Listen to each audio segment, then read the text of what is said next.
I mean, yeah, I just automatically.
And we are live. Hello, everybody. This is Kato Sepp, and we are here with Adrian Simple from Oh, the Gaming hello. Observer, Oh, hello. and we are back for another Terraria session. I gotta say, like right off the bat here, like we jumped into this game after, this is my second time playing the game overall, and I come right back into this, and there's just so many items in this game that we have, and including in my inventory and in the chest, and I'm like scrambled. It wouldn't be a survival game unless there were just millions of items that you don't know what they do or what they're for. It's like the entire Yeah. point, right?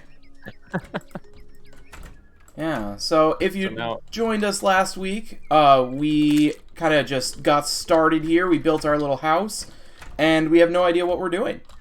So I think we are trying to get the eyeball boss, and I know we need to find an altar in order to make the item that summons it, but we haven't found one of those, and we don't have any armor anyway. So we'll probably want to do that today. Yeah. okay, that sounds good. Okay. I'm, yeah. I mean, you're the one in the driver's seat here because I still don't know how this game works, so I'm kind of just. So I think I will say, if we oh, can go ahead. get copper and iron bars, I think that's gonna be our thing. Okay, something actionable. That's fine. I've got this green slime banner that I've been trying to place forever, Oh, and it just never does anything. yeah. If you, let's see, can you not place it up on the wall? Nah, Is maybe something blocking it? I have no idea. Hmm. I Can do you? get like a blocking, like it goes. The tile gets red when I like put it in a spot where I can't put it. Yeah. So I try to put it in the spot where I can put it, and it just doesn't work. Ah, Oh, well, it doesn't matter. It's oh. decoration. No, it actually gives us power bonuses. Oh, Can you drop it? yeah. Once I figure out how to drop something. I Um, think you. Let me see. Oh, whoops. there That's we go. not it. Yep. Uh, there you go. Sweet. Let me Have give it a fun. try. I'm gonna go ahead and go on our copper and iron quest. Yay! The It hunt looks for like minerals. yeah, we have 5 copper bars and 100 copper ore. That's cool. There it goes. So we got something going there. There it is. It's our green slime banner. Woo. I guess it needs to hang from a ceiling. Oh, on a ceiling. That makes sense. Yeah. Alright. Alright, yeah, I'm gonna journey into the unknown. Just like the Frozen song. Actually, I need a door.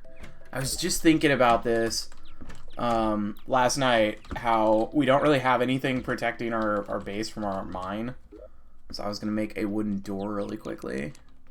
Oh, yeah, no kidding. The monsters can just sneak right up there, right? They can just... I mean, they'll still get just into our airlock, so they won't be able to get all the way in, but, you know, I'd rather have more than one door, especially with NPCs just walking around and wrecking everything.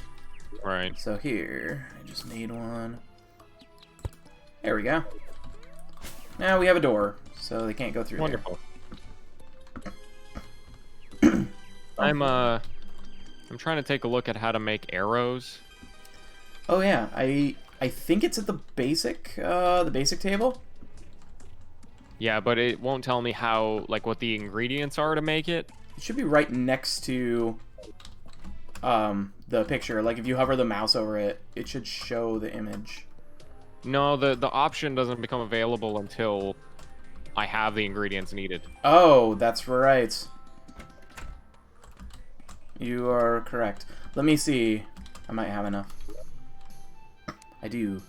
You need any wood and a stone block. Okay, that's easy enough. Thank you. Yep. Stop opening our door, NPC. No. Oh, you fixed the hole. Yes. Patching up the holes in my life. I'm running for... This shopkeeper is selling a lawn flamingo. Nice! Dude, we need a lawn flamingo. That is vital for the survival of our little outpost. I mean, it's for morale, really. It's for morale. How will we survive?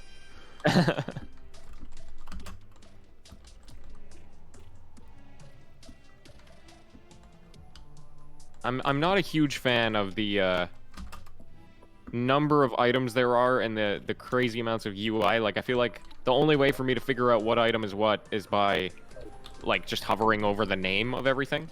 Yeah.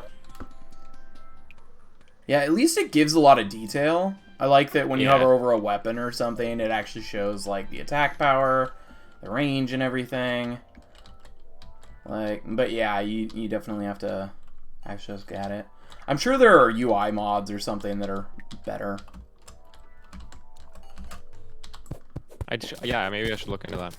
Yeah. All right, 300 arrows. Now I'll be safe. It's not enough. It's never enough. I found some iron.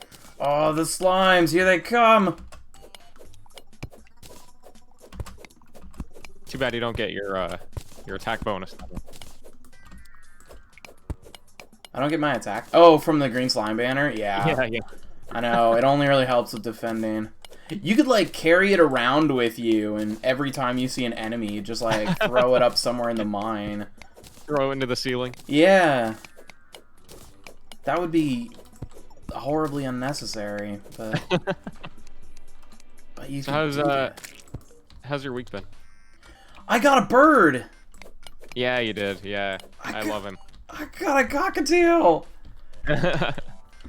Yeah, so we rescued a cockatiel. It was very, very spur of the moment. So it was actually, it was the same day we played last week. Oh yeah, that's right.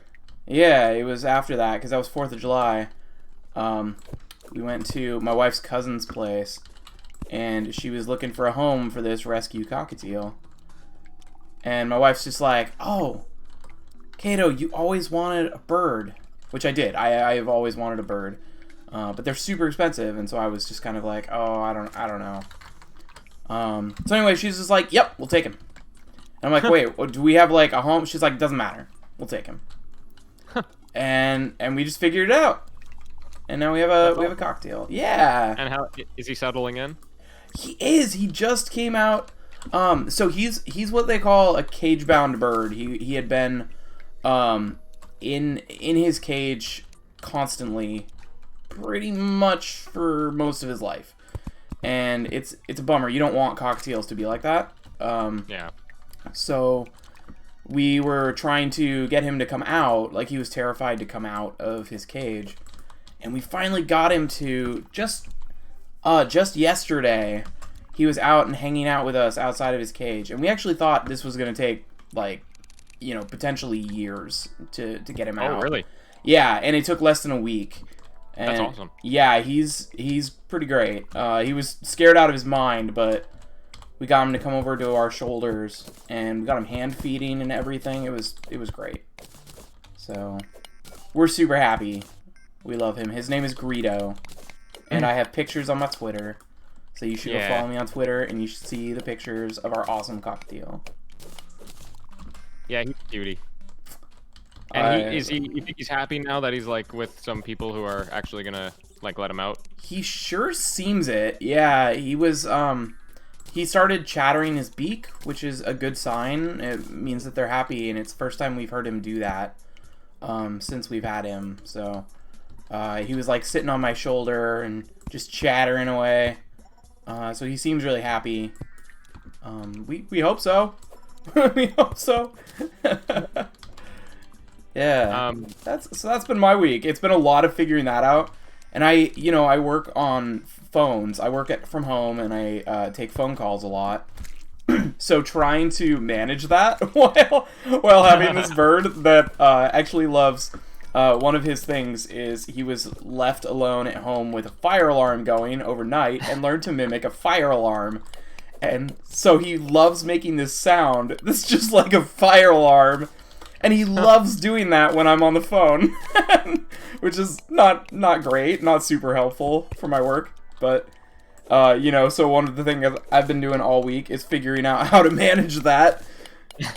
And that's been great.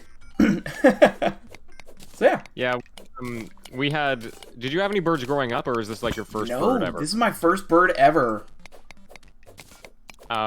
So when I was growing up, we had probably, I think, 4 birds. Because my grandma... So my parents split when I was like 4.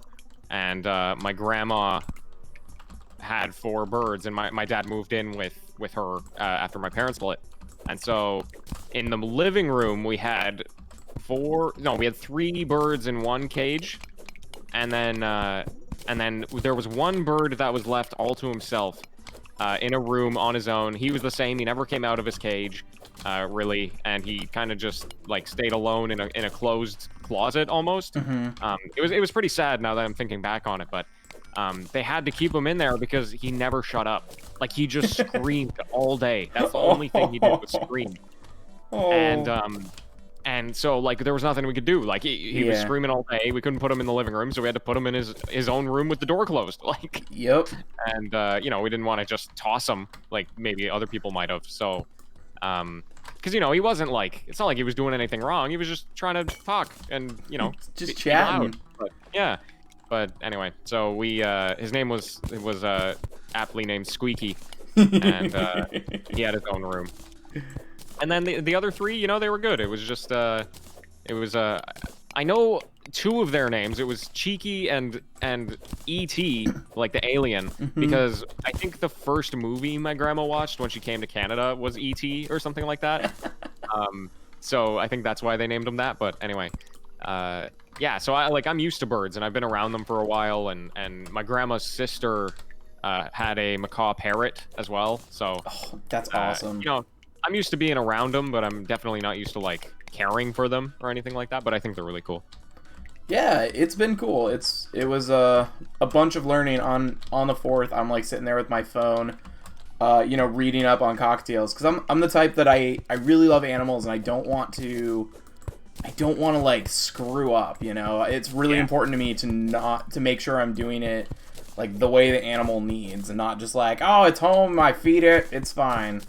And that's fine if that's how somebody deals with pets. That's it's great that you're helping keep animals alive. That's good. But yeah, no, I was like, you know, especially just because he's had some psychological issues and stuff, some past trauma. You know, I just wanted to make sure I was doing everything the best way that I could. So, you know, everybody else is chatting, setting off fireworks and stuff for the 4th, and I'm just like, cockatiels, how do you deal with them? What is a... No! I was just walking around and a boulder landed on my head. You hit a trap! Oh, dear. You found a trap! Oh, I keep all my stuff, though. Oh, okay. You lose your money. Can I go back for it? I think so? I don't know. I'll try and go back for it. Anyway, sorry, you were saying. No, yeah, before your death so rudely interrupted me. No, I mean, that's pretty much it. I'm just reading about, like, you know, what a cage-bound bird is, because I knew literally nothing. Right. Yeah, so we're just... Was that something that, like, the owners told you is that they're cage-bound, or you kind of had to figure that out? No, we just figured that out. Heather's, or my wife's cousin, she rescues animals, and she does everything she can to help them, but, like, she's also rescued several cats. So she couldn't let him out because the cats would attack him. Our cockatiels. So, like, she did the best she could, but she didn't know, for one, that was, like, a bad thing. And, like, just, you know, even if she had, she wouldn't really have been able to do anything, because otherwise it was, you know, throw the bird away. Like, and that's certainly not something she wanted to do. Because otherwise cats would attack it. So, yeah, it's just something I had to read about and, you know, figure out how to kind of address. Yeah, basically they just start seeing their cage as their only territory and become intensely territorial towards that cage. Yeah, which is essentially what happens. And that's what we noticed. If we ever got close, you know, he seemed to be really happy whenever we were in the room. But if we tried touching the cage, he'd get really mad about it. And it's just because, yeah, he's just so intensely territorial about it.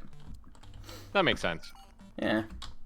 But, you know, it might also be that, like, your new owner's now, he's in a new house. Like, that might have been maybe why he was warming up to you a little bit, because, like, it's a new environment, and I guess that could be scary, technically. But if you're treating him nicely and you're not, like, doing anything wrong and you're letting him out and stuff like that, like, he might be willing to make that jump. Yeah, well, it seems to be the case. Yeah, it's pretty awesome. Because birds, you know, they're underestimated. They are so smart. And I think a lot of people have the tendency to, I mean, people do that with a lot of animals, but like birds, I don't know what it is about them, I guess, because we just see them so often in the wild and whatnot, but domesticated birds can be incredibly smart. Yeah. Yeah, domesticated. I mean, wild birds. Ravens are like one of the smartest animals out there. Well, yeah, true. Yeah, birds in general. I know we tend to think birds are really dumb, and they're typically not. I don't know about pigeons. Pigeons might still be pretty dumb, but but most are pretty intelligent. And yeah, I mean, we've already got Greedo copying us. He's mimicking us. He's mimicking my wife, and trying to imitate the sound she makes. That's hilarious. Yeah, we're really hoping to teach him to talk.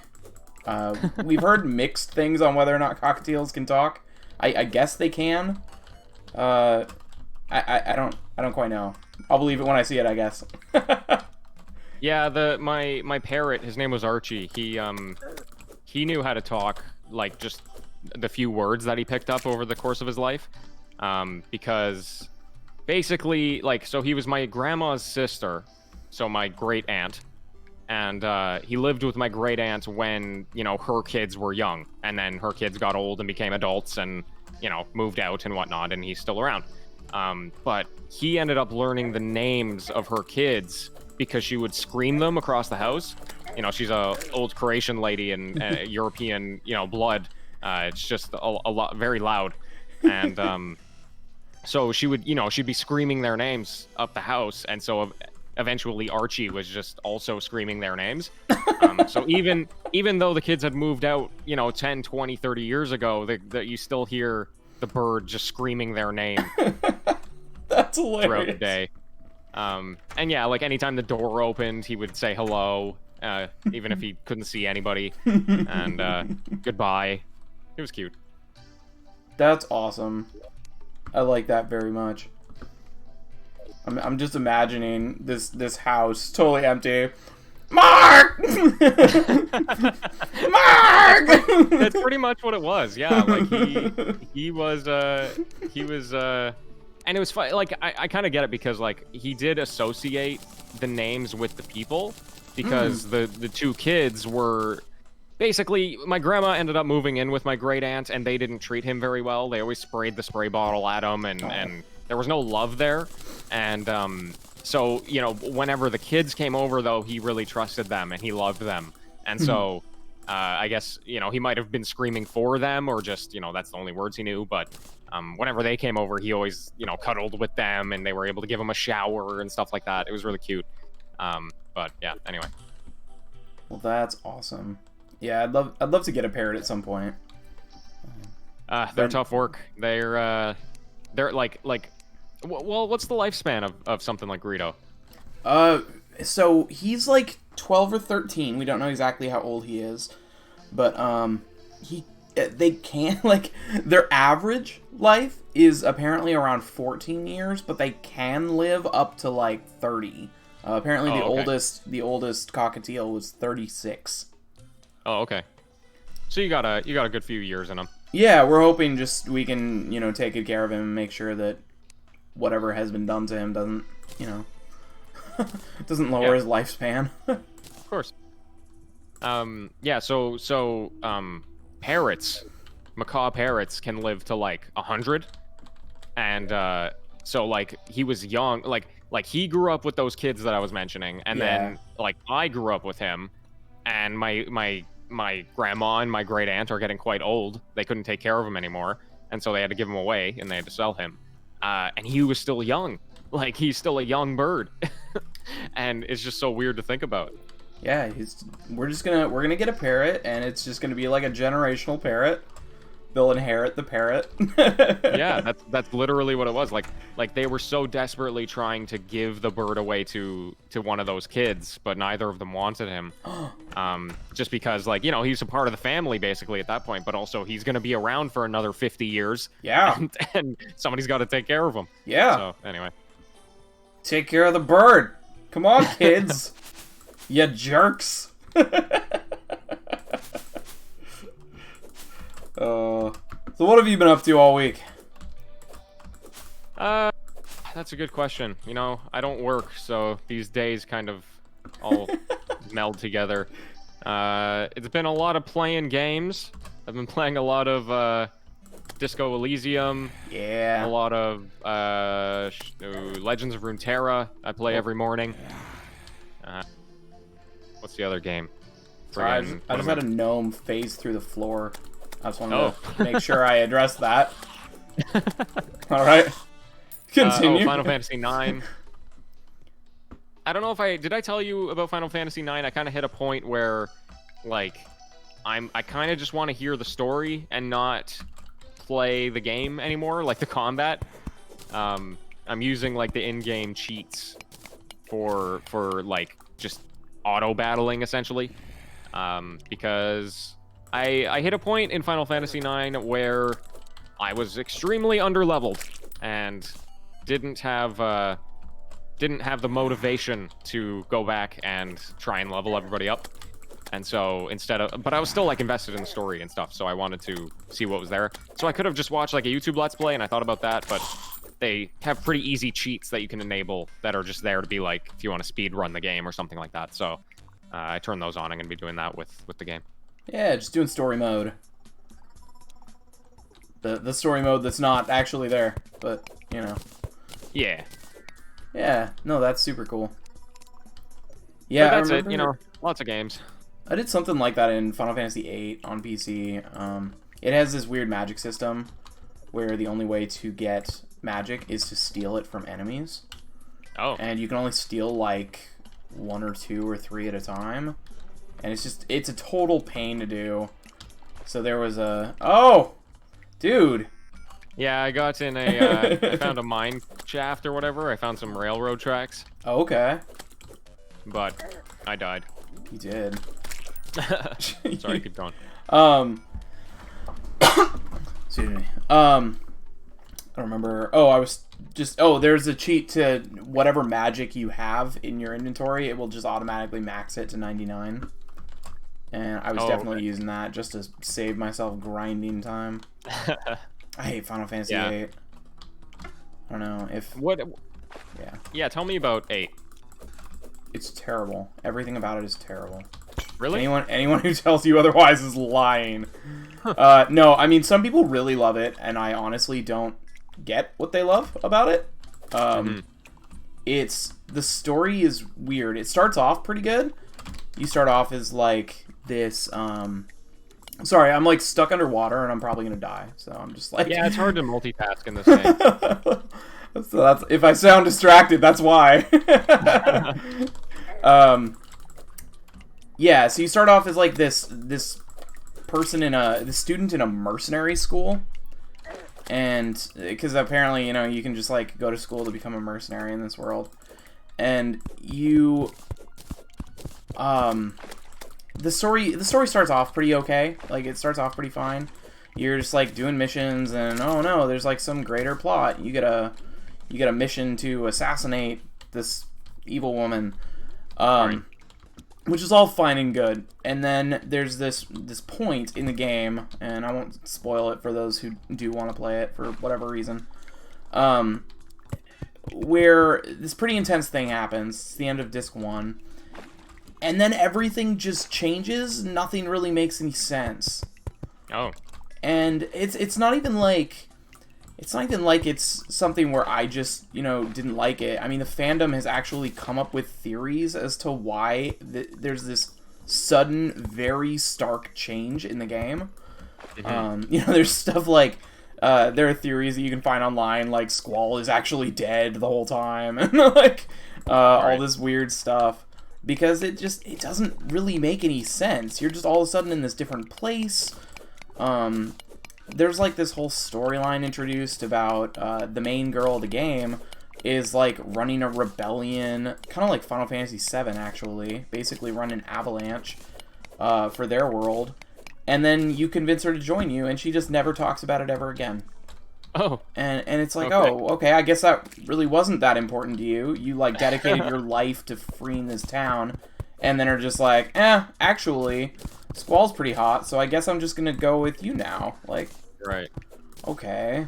A lot of the characters are just really boring. I don't know. They're all very anime stereotype. And I think that combat, I like all the individual ideas that they had for the combat system in that game. It uses something similar to 6, where you equip your summons to your characters, and then it increases their stats and abilities in various ways. Right. And I think that's pretty cool.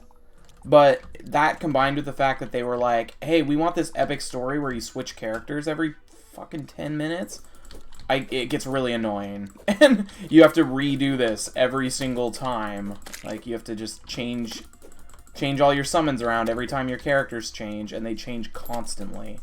Right. So I just don't think the systems work well together. So is cool 8 your least favorite? 2 is my least favorite, because at least 8's not just objectively broken. But 2 is broken? yeah, it uses it's the only one in the entire Final Fantasy series to use a system that's kind of like Elder Scrolls, where you increase your stats by using them. But I don't know if it was poor programming, or if just the NES wasn't really capable of doing what they had hoped for. But the system is objectively broken, where the only way you're ever going to be strong enough to do anything is to abuse it and start like attacking your own players to increase their defense and stuff like that. Right. Otherwise, you're never ever going to be strong enough. And so, okay, let's say, there's a fan mod that fixes the skills of Final Fantasy II. Do you play it again and it's no longer a bad game? Yeah. Yeah, if the combat actually, like, worked the way it was intended, yeah, it would be much better than 8. Fair enough. Like, there's nothing else really wrong. I mean, that was NES era, so, you know, you didn't really expect much from the story or anything like that. It was just kind of was what it was. And it actually had some kind of cool systems, or at least cool ideas. It had a dialogue selection option. Oh, really? You have to, like, question NPCs to find information. Oh, that's cool. Yeah, I mean, it's not very well implemented, but, you know, the ideas were there, and they were really neat. I found a house. Whee! Oh. An underground house. Oh, yeah, I see it. Oh, that's interesting. Oh, on the Twitch. I was like, how do you see it? Are you here? I just stopped for a moment and had to look around. I'm stalking you. Yeah. No, but I mean that's kind of what made Final Fantasy cool, right? Was they, like, experimented with different systems all the time. So even though I don't like 8, I don't think it was a bad thing, and I'm glad they tried out a lot of those systems and tried doing new things. I almost feel like that's the problem with Final Fantasy now, is they aren't quite sure how to make it Final Fantasy. Yeah. 15 was not great. It was not the best. I don't know, like, maybe it gets better down the line. I don't know if you've played more of the game than I have, or if you did you finish it? No, I played maybe 10 hours of it.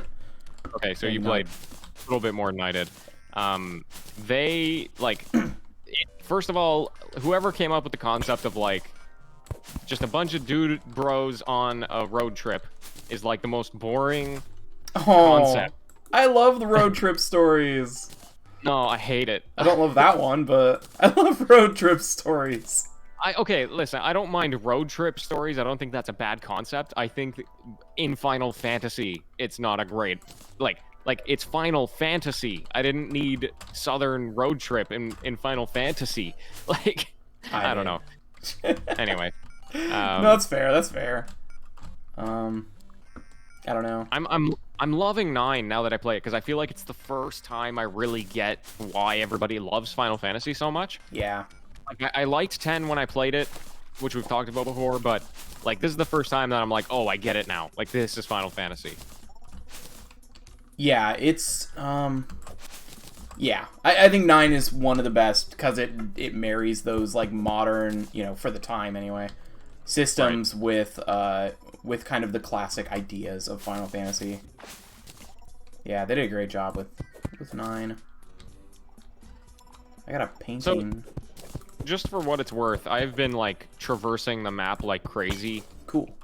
With this minecart. Okay. Which is taking me everywhere. Oh, I finally reached the end. If you take a look at the map, you might be able to see what I've done. Well, can I scroll on this map? No, I cannot. Hit the M button. What? The M button. Oh my gosh. Oh, dude, hey. I'm, like, coming down to you. Yeah. So, oh, okay. I guess you can't see what I've discovered, but I've done a lot of traversal. Yeah, it seems like it. I'm trying not to die. It's like systems over here, or enemies over here. It's pretty fun. You can just, like, use the minecart whenever you want. It's not an item. It just magically appears.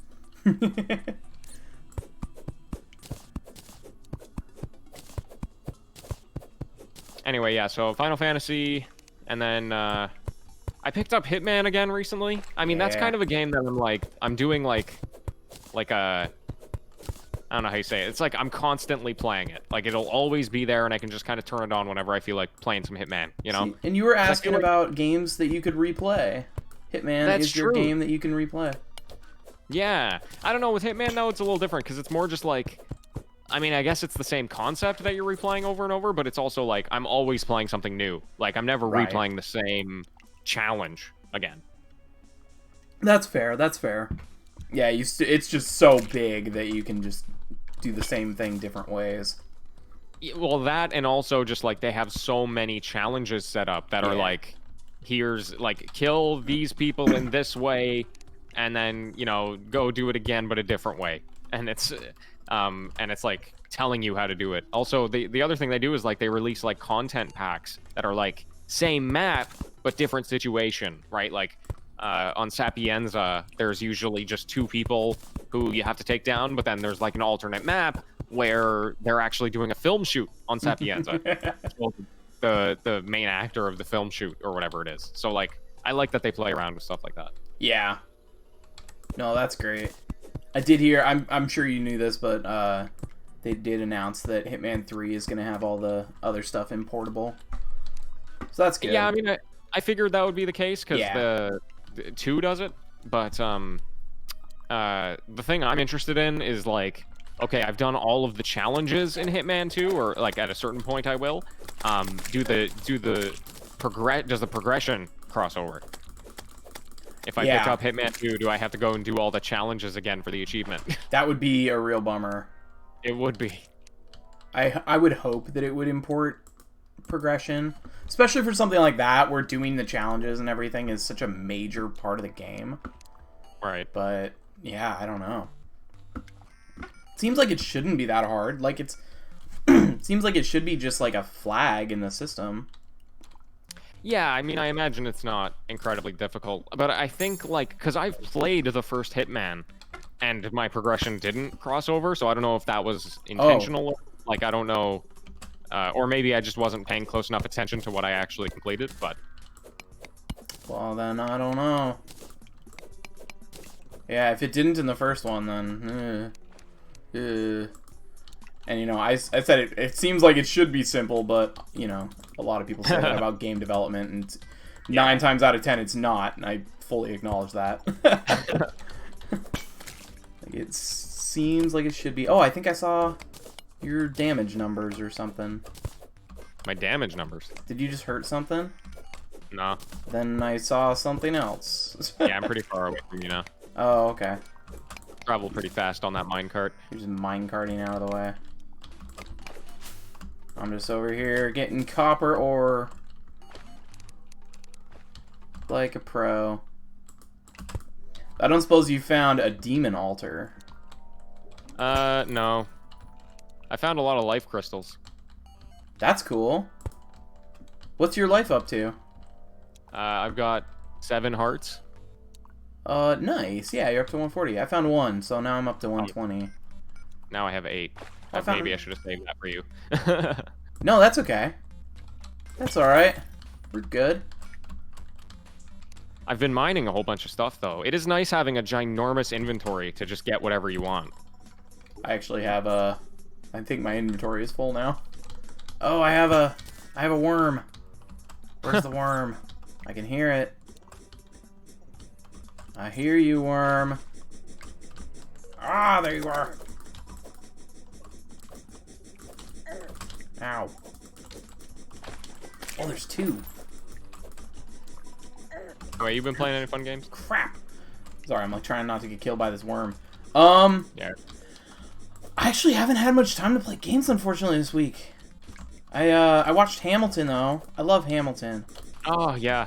It's so good. I haven't, I'm a theater student, and that means my Facebook and Instagram feeds were just, plastered with Hamilton when it first came out. And I never saw it, or I never heard the soundtrack, which is what everybody else was talking about. Oh my god, again. We're going to play this on, like, hardcore. Absolutely not. But, yeah, so the Hamilton came out, and it was this big thing, and I have this thing with mainstream media where I kind of just, like, put blinders on for no reason. You're hipster. And part of it is because, like, not because I'm hipster. Part of it is because, like, if it's a TV show, I'm not watching it unless the show finishes.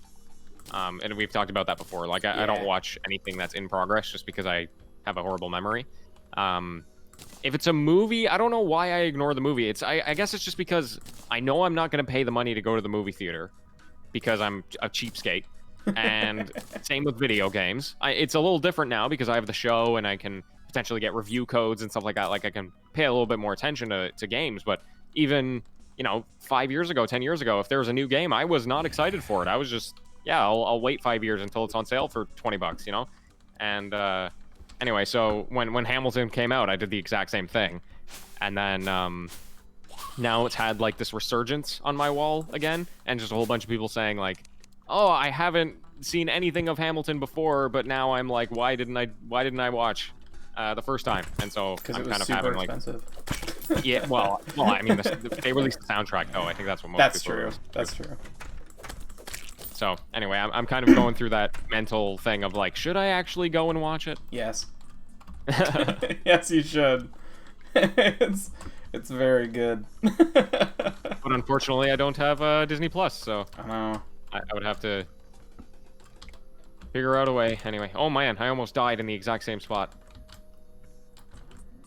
I like that it's way more accessible now though. Like I get you still need Disney Plus and that's still annoying, but what, like $7 if you just pay for a month so you can watch it is way better than the like hundreds of dollars you need to pay to go and see it in Broadway and whatnot. Yeah, it's a controversial opinion, especially from someone who's surrounded by theater people all day. But theater needs to be more accessible than it is, and there's a lot of there's a lot of restrictions with that. Contracts, especially like with the union, the union contracts that actors have are just insane. And like every actor would need royalties on everything, and every single person involved in the production wants a cut, which means that's like hundreds of people to account for, and then nobody's really making money, so there's no point to stream it in the first. Like, there's a lot of issues with it. Yeah. But one of these days, I really want like I want Broadway one day to just go, hey, we're changing everything and we're streaming it all, you know, because I feel like there's still value in that, even though it's a live performance, it's still like theater is a dying industry in a way. Like it's way less popular than it was, and I mean Broadway is still popular and everything, but even like indie companies that struggle to survive and stuff like that, like there's just so many opportunities that aren't being taken because of tradition or because of, you know, very strict thoughts of what theater should be, and it just needs to open up. Yeah, it even seems like maybe doing what Hamilton is doing would be a good idea, where you have the show, you run the show for a long period of time, and then you release it like digitally or something. Yeah. So that you still have that need to go and get tickets, and people will still go do that to see it first. But for those who are never going to make the trip to New York to see it in the one theater where it's at, you know, they can see it in a different way later after the fact. I don't know. And I mean, I'm sure that's naive, but still.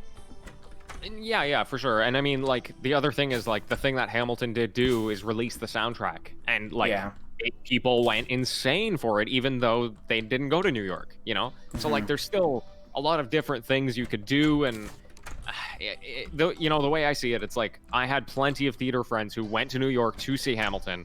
And then when it came to Toronto, they bought another ticket and saw it again. You know, like...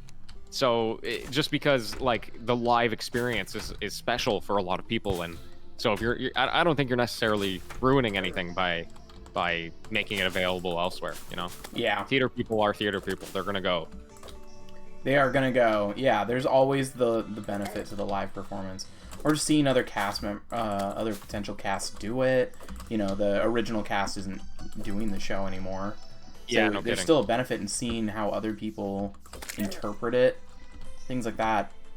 But, you know, Hamilton especially, it just made me think, like, you know, the people who most should see this show are the ones who cannot afford to see this show. Yeah. And it's just like, who, you know, they do so much with theater. Like, the whole show does so much with just this state of theater and talking about theater and the meta conversation of theater. It just seems like theater, though, is also holding it back from that story being told. Yeah, no kidding. To the people who most need it. So I was glad that it showed up on Disney Plus, and I don't know why we don't do more of those filmed productions. Or at least make them more readily available. Is Disney Plus worth it past Hamilton? It was a trapped chest. They tricked me. There's actually an item that you can make where you can see lines for traps. Like, it will show you where they are. But yeah. Mandalorian's really good. Oh, I've seen that. Yep. Yeah. Beyond that, I don't know. I like rewatching some things. I love Marvel, so I liked that, but I do own most of the Marvel movies on Blu-ray anyway. Right. So is it super worth it? Maybe. If you really want to rewatch some Disney stuff. But honestly, like I would pay the month just to see Hamilton. I mean, $7 to see, even just to see Hamilton, is a pretty freaking good deal. But yeah, I mean, if it's not to you, then probably not. Yeah, I mean, we just don't watch enough varied TV to like justify paying for anything, really. Like, even the only reason we have Netflix is because my mom pays for it. And if she was like, hey, I don't watch Netflix anymore, so I'm not going to pay for it anymore, it would be like, okay, we probably wouldn't buy another one. Like, we just don't watch enough TV to justify it. That's fair. And it's always good to assess that, you know. I remember paying for Hulu for a long time and then being like, when was the last time I watched anything on Hulu? Maybe I should stop doing this. You know, and then they had a deal not too long ago where it was like $1 for a month of Hulu, and I'm like, okay, I can do that. But yeah, no kidding. But yeah, just reassessing is good.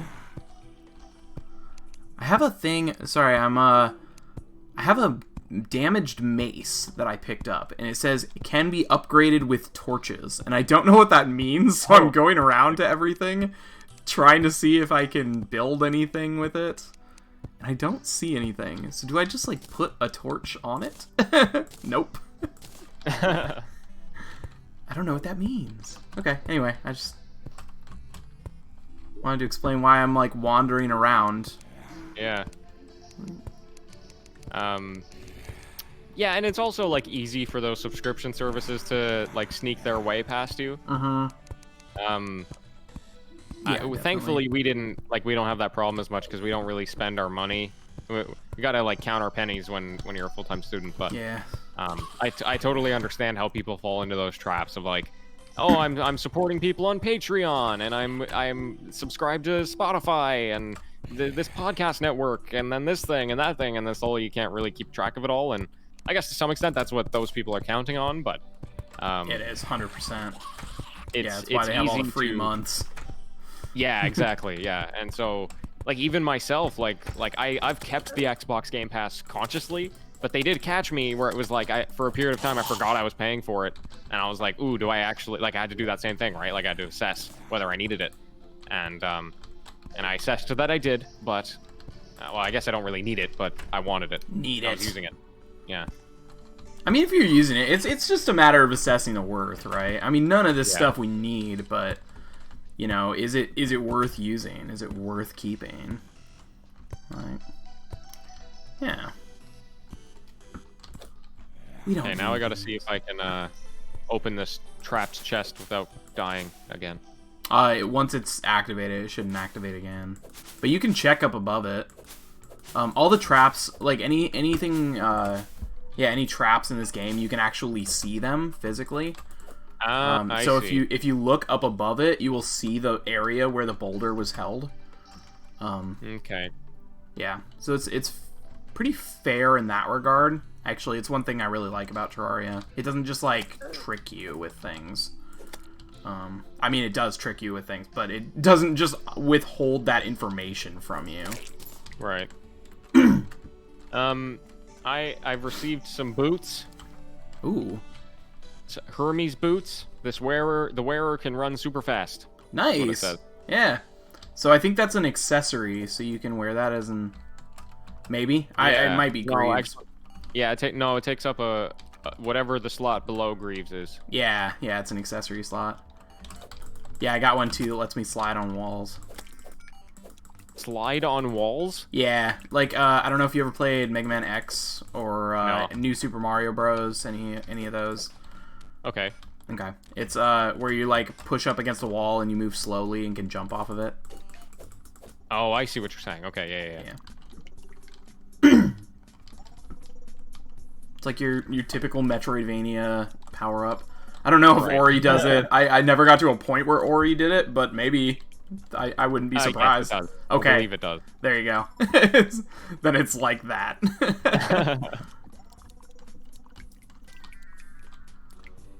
What's a good Metroidvania I haven't played?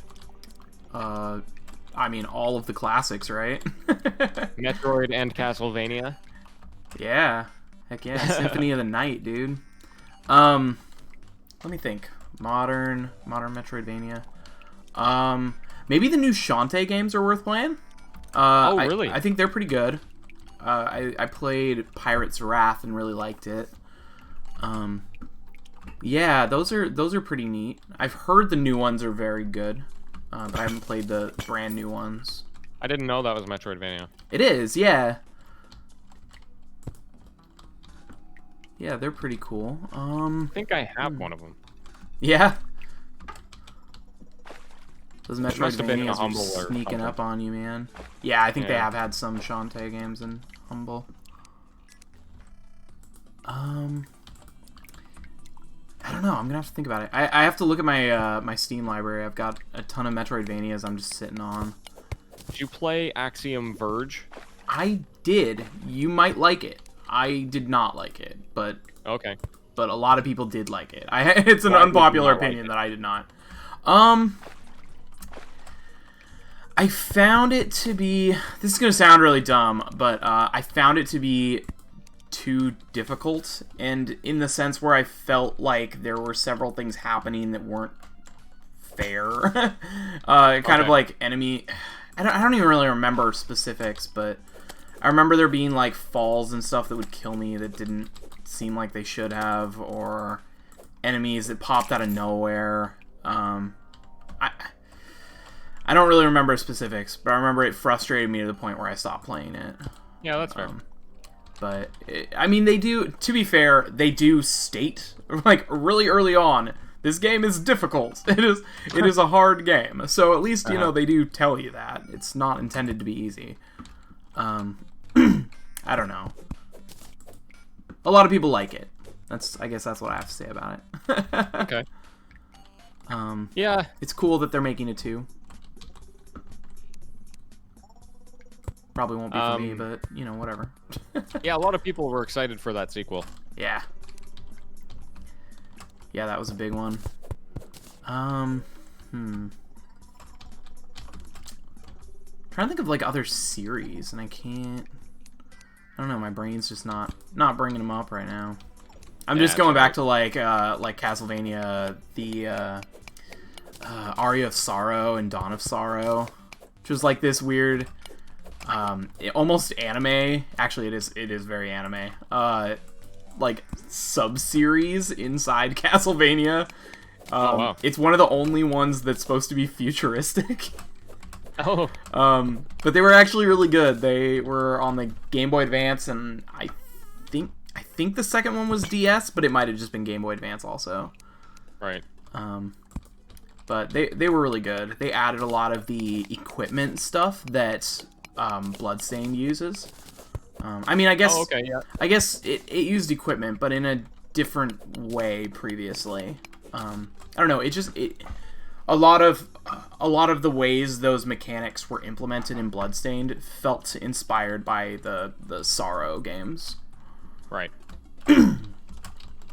Okay. Yeah, I don't know. You know, I played one Castlevania game, and I think it's the one that people always rag on, or at least it's the ones where it's 3D.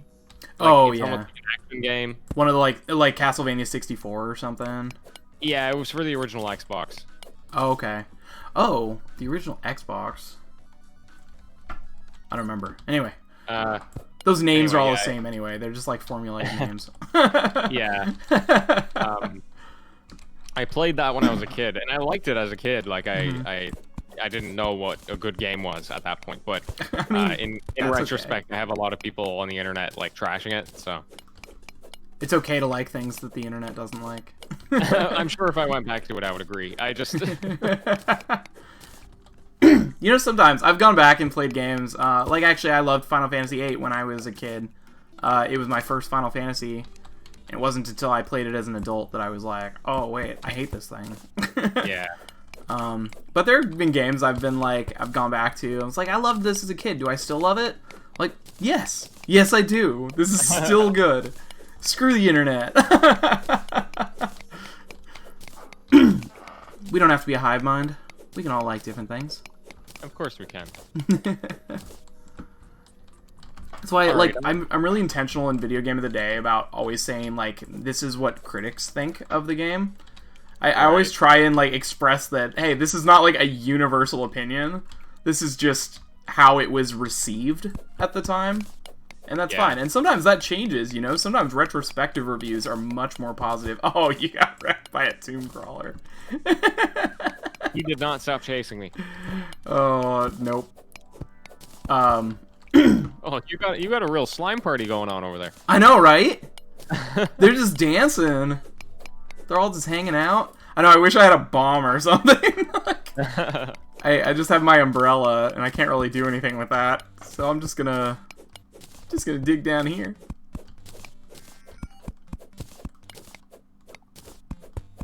All right, I'm returned home, and I'm trying to navigate all of the things that we own. Maybe it would be worthwhile, like, Oh, there we go. sorting stuff. Go for it. Do you know if you can change the color of the chests? I don't know. Stardew Valley style? Yeah, I'm not sure. Maybe. I don't see an easy way. Yeah, it's very possible that you'd need to buy something to do it. Yeah. Or build something. I'd be surprised if they don't have an option for that somewhere, some way. But I don't know. It's like, especially after the journey update stuff, it seems like this game has a bit of everything. It's just a matter of how easy it is to actually get to.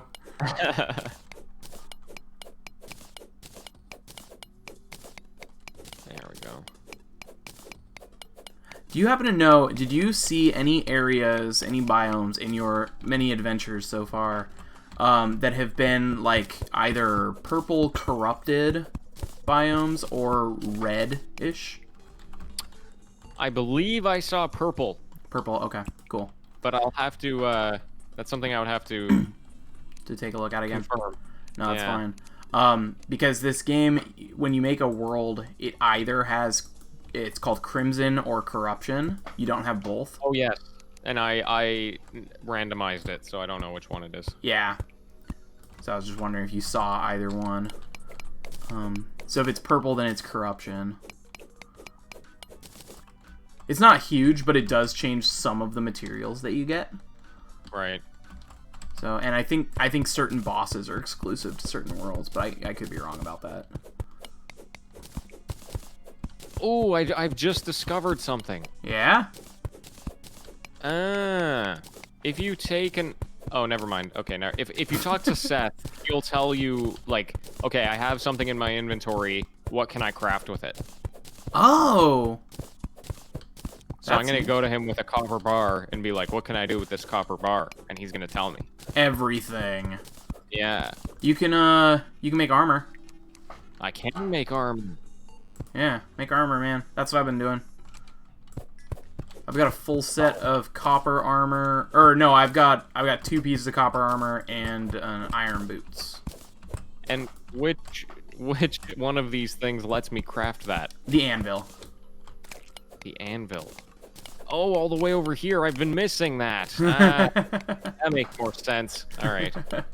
Good. There you go. See, that's just what you needed. This makes everything easier. Yes. I'm dying very easily, so I might just make myself an iron sword. Go for it. If that is acceptable. Go for it. I've still got my umbrella. My Mary Poppins umbrella is just wrecking all these enemies. That's good. The umbrella did not bring me success.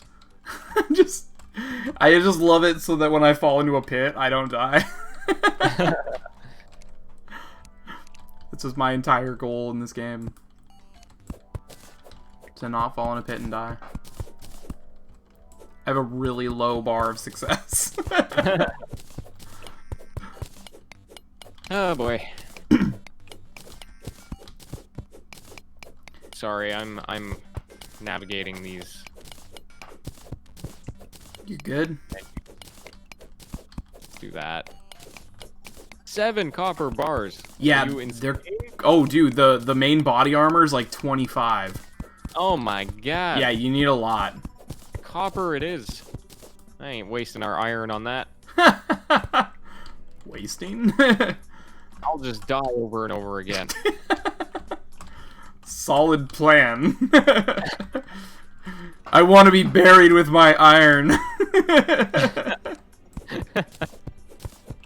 25! Oh my god. Yeah. Get me out of here. The like penny pincher in you is just like, absolutely not. This is awful.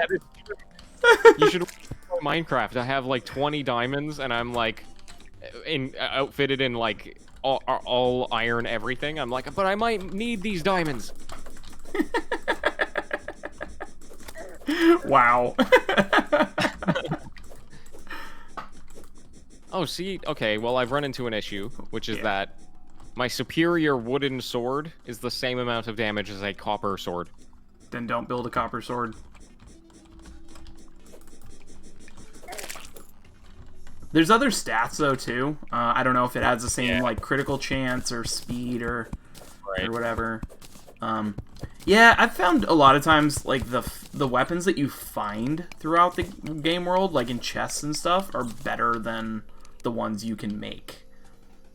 Right. And I don't know if that's always true, but in the little bit of time I've spent with this game, that seemed to be the case. Yeah, it definitely appears as though...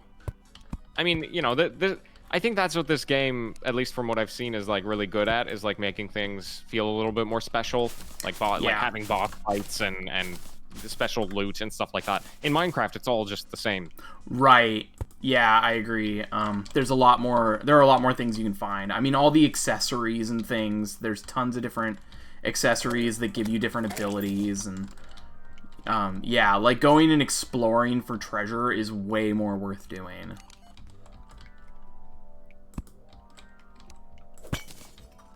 Oh boy. Alright. What are we doing? And there's a bunch of like dungeons with traps and stuff. Yeah. Bye, Eladon, the traveling merchant. Shoot. Should have talked to him before he left. Do we have in-house merchants, right? I think so. I mean, yeah, there should be 2 guys that are living there. Yeah. And we can make more rooms and get more.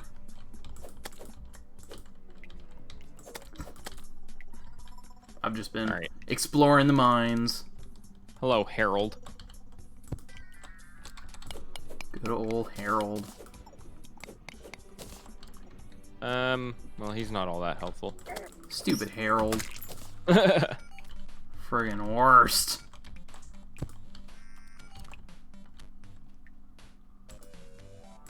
Rope. Yeah, he has pretty standard stuff. There's a biome change down here. I don't know if I want to keep going that way. Oh, here we go.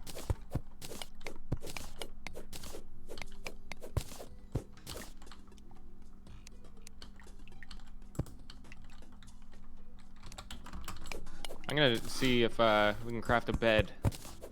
Go for it. Yeah, I was trying to remember if I was just like mixing this game up with other survival games, and maybe there are no beds in this game. Oh yeah, here we go. Oh, we need silk. Silk, okay. Well, I have like cobwebs. Maybe you make silk out of cobwebs? I have no idea. Yeah, I'm gonna look.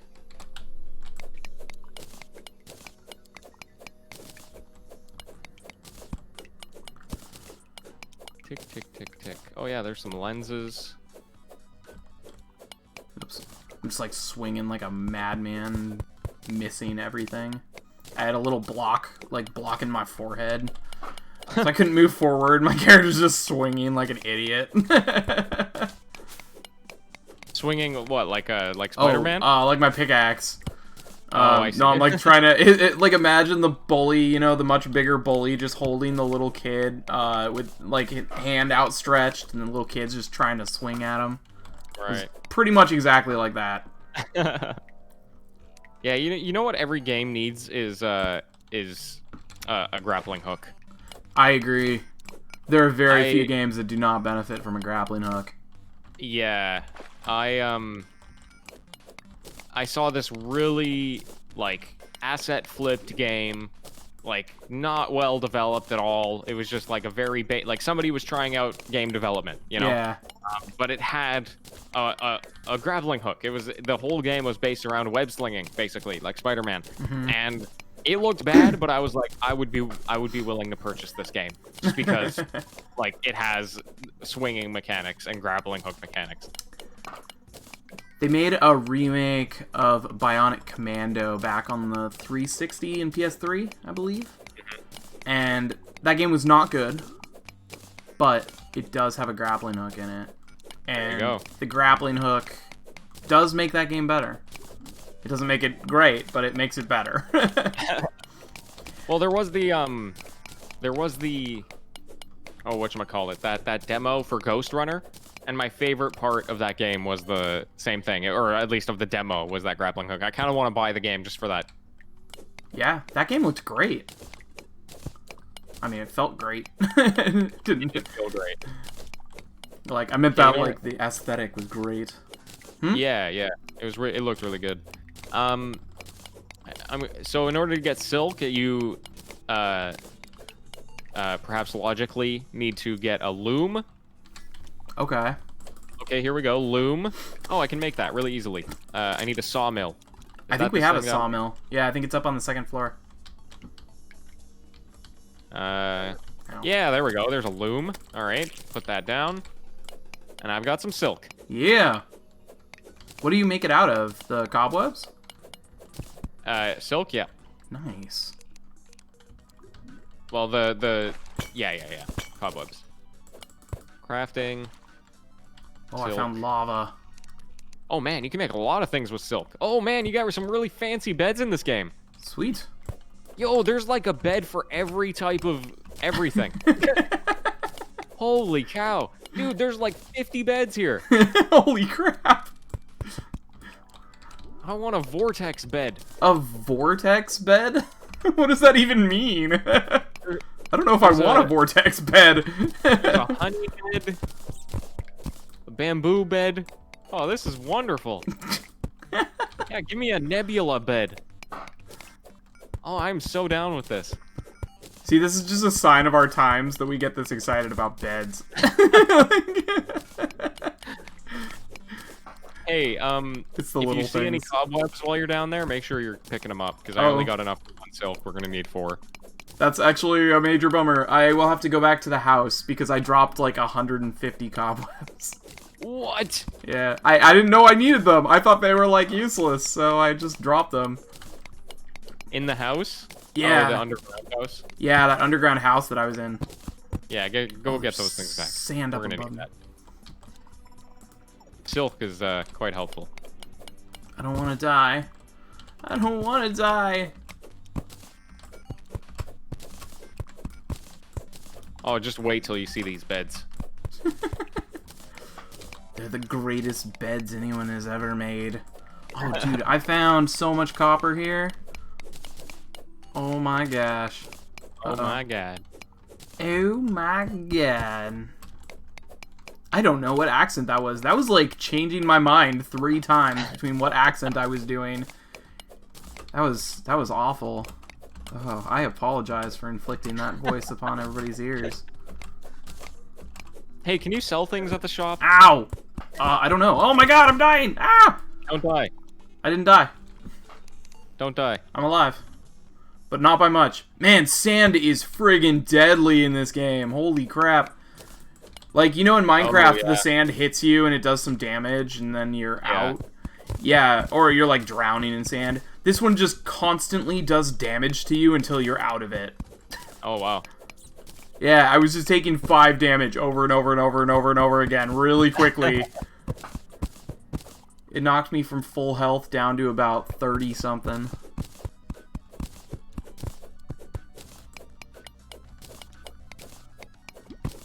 Oop, oh, water! Ah! Uh-oh. You doing okay over there? Yeah, I'm just making an ocean down here. It's no big deal. Okay. So I'm wearing a golden helmet. It's a mining helmet, but Oh, it gives yeah. you like ambient light. That's awesome. And but it just looks like I have like really dashing blonde hair. And I'm like with this copper armor, it looks like I'm super buff as well. So like I kind of reminds me of just like this like typical superhero look. You look like who's the total jerk from The Boys? The Boys. I don't know what that is. Oh, it's a show on Amazon. It's based on a comic. Anyway, it's like basically if the Justice League were a bunch of jerks, right? Like horrible people. Right. Yeah. Anyway, the Superman stand-in is like this blonde-haired like I don't know. Did you see the Watchmen movie? No, but I know of it. Okay. It's like Ozymandias and that. Anyway, that's just how I picture you now. Oh, crap! No! No! Okay. Again? Almost, yeah. Sand and water at the same time. Oh my god! I have 7 health. Take it easy there. Oh, dude. Oh, dude. Okay, we're gonna take a healing potion here. We're good. We're good. We're alive. Dude, sand is like the deadliest thing in this game. I mean, other than boulders falling on your head, but you know, short of that. Oh man. Yeah, no, there's been so much iron and copper over here, but it's all surrounded by sand. So I'm trying to mine it without getting killed.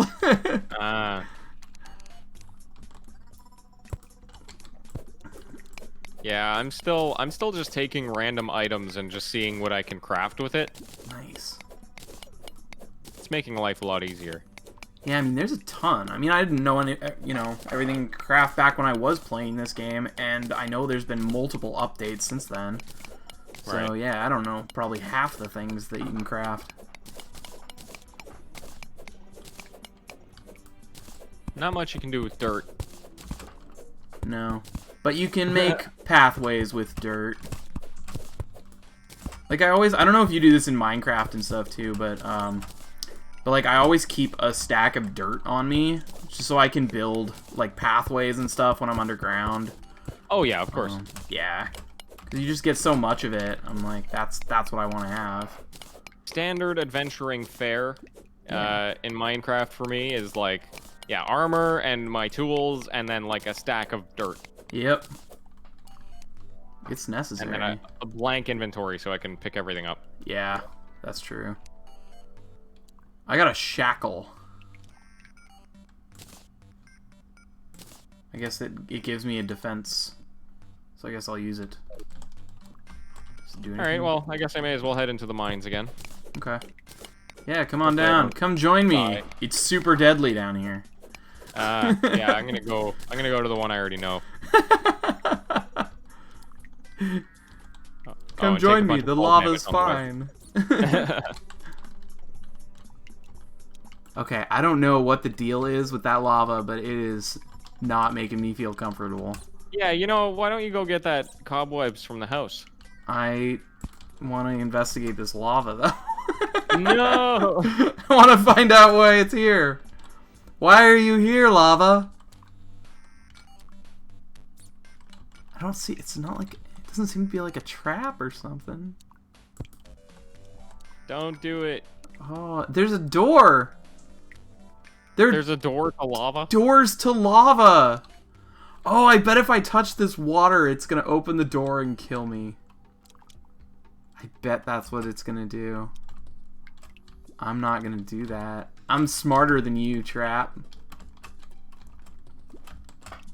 One of the fun things about the traps being, like, accessible, you know, you can actually, like, mess with them, is you can set them off pretty easily without getting hit by them. If you see that they're there, and, like, understand how it works. So the boulder traps, you can actually, like, go up and set the thing off by breaking the blocks under the boulder, or even breaking the boulder itself. That's cool. I thought it was cool. Yeah.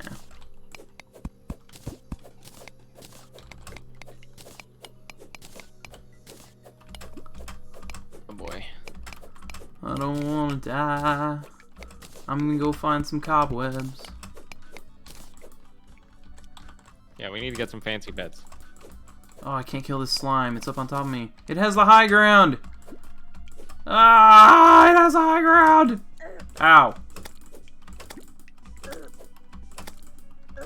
Ow. Okay, it's gone. I'm currently making my way towards the area that I think is the purple area. Okay. Yeah, I don't know if there's... I don't really remember what's there. I just remember there's probably good things there. But be really careful, because the enemies are going to be really strong. It's super blue. It's super blue? I mean, I'd still think that's corruption, because crimson is red, obviously. It looks neon blue. Weird. I mean, that might not be corruption. Does it have, like, skulls and bones everywhere? No. Oh, yeah, so it might be a different biome than that. I see lots of mushrooms. Yeah, I don't think that's corruption. Oh, worm!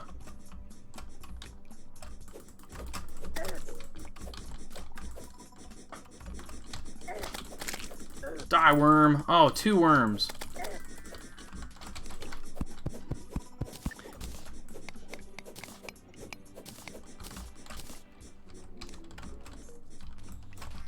Oh.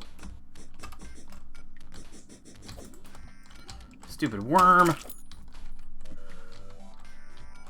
Did you ever play any sports growing up? When I was really young, I did. But I'm such a nerd. I just was like, nah, I just want to hang out and play video games. So, nah, I was never good at anything, so... You didn't have to be good. That's fine. I also didn't enjoy it. My brother was a major jock, so he's still, like, very athletic. Right. And I was just more of the gamer. How about you? I played baseball for 9 years when I was a kid. And baseball is probably my favorite sport. I don't watch any sports. I don't participate in any sports, but, like, I don't know. I played a lot of sports games, actually. Yeah. So, like I know the rules to all of the sports just because I played, like, American football and hockey and basketball. Like, I played all those games and had a lot of fun with them. Mm-hmm. So, like, when I watch the games, it's obviously not all that different. So, I can say I guess I have some kind of appreciation for sports through that. Yeah, but I appreciate sports. They're good. Yeah, I like hockey, actually, quite a bit. I'm like one of the only Americans that likes hockey.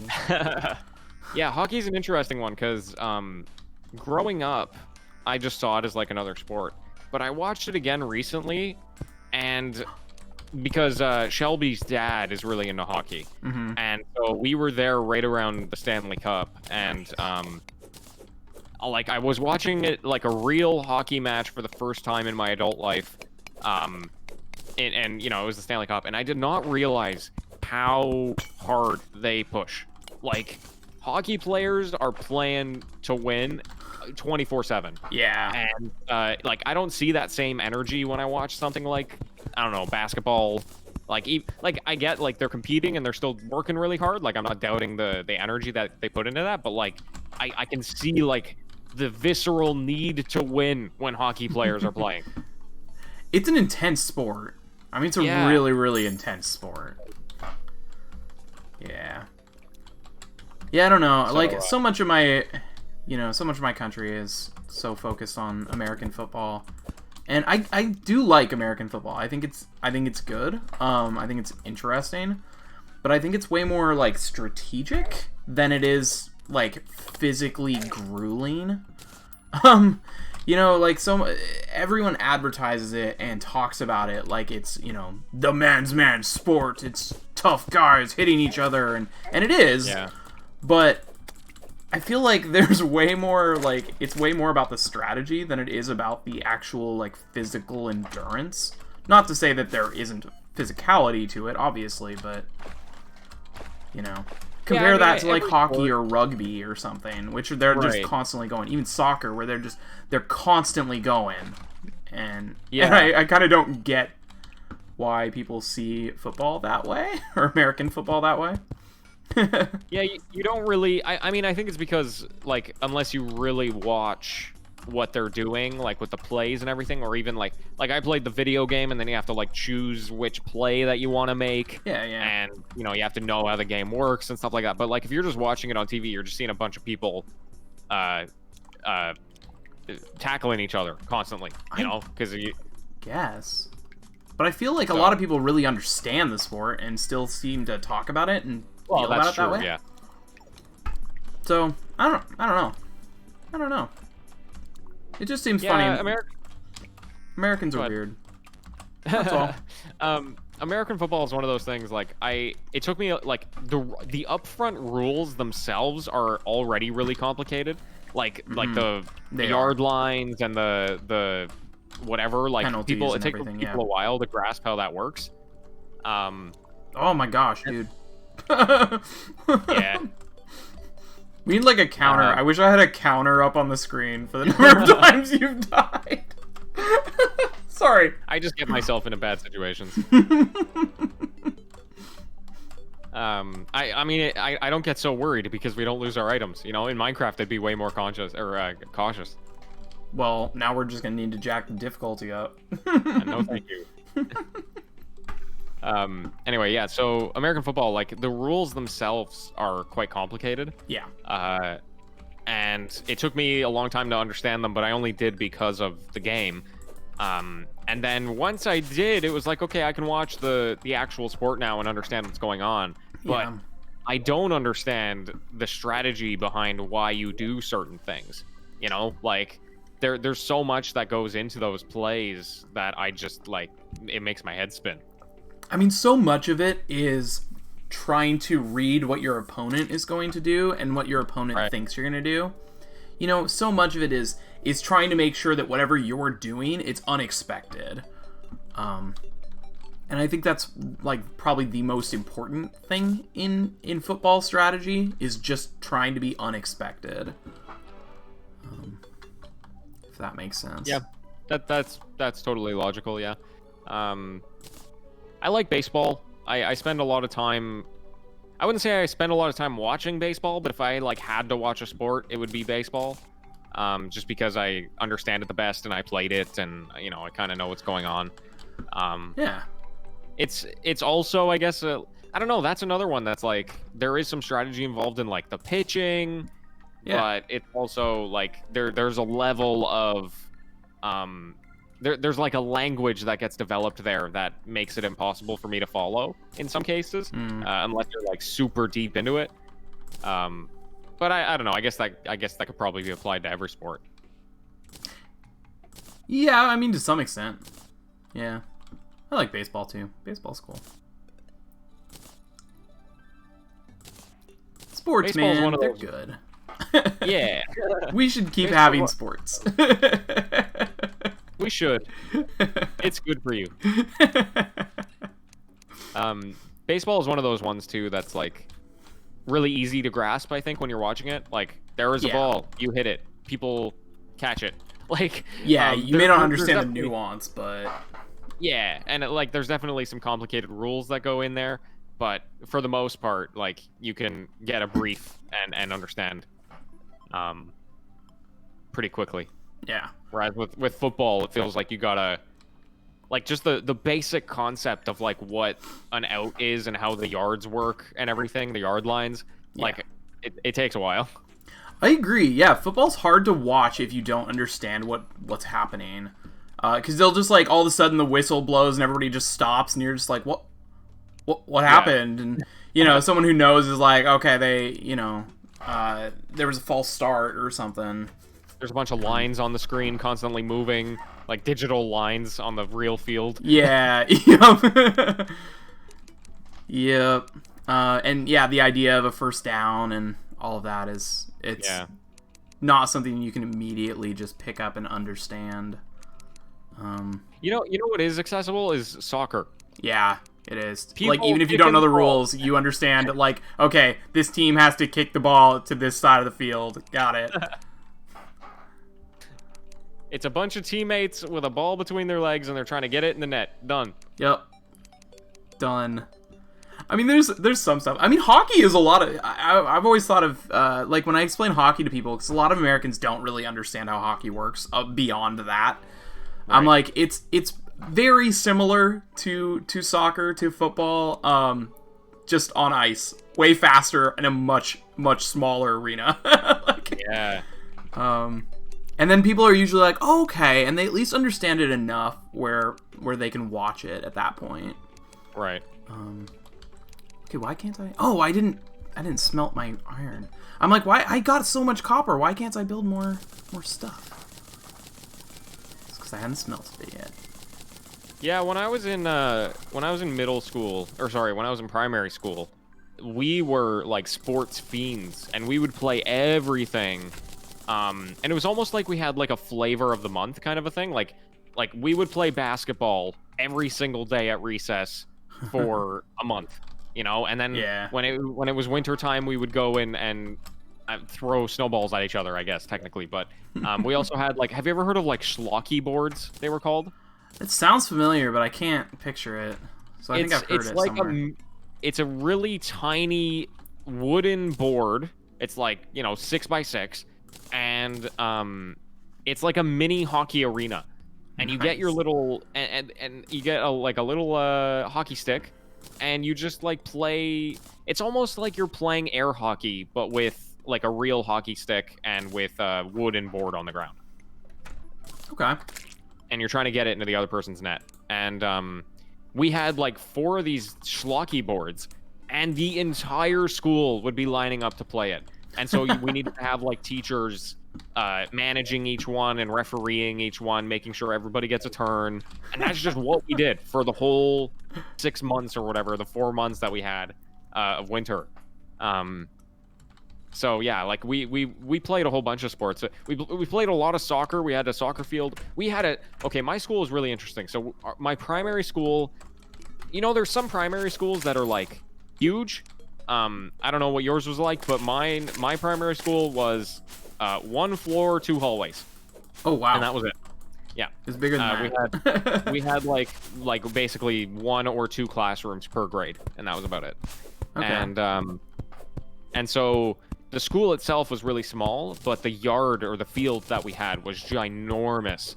And we had 2 fields due to the size of it. And so one of the fields had the park on it and just a lot of space to, hang out and play around and stuff. And then the other field was dedicated to the soccer field. The soccer field was so big that we only used half the field.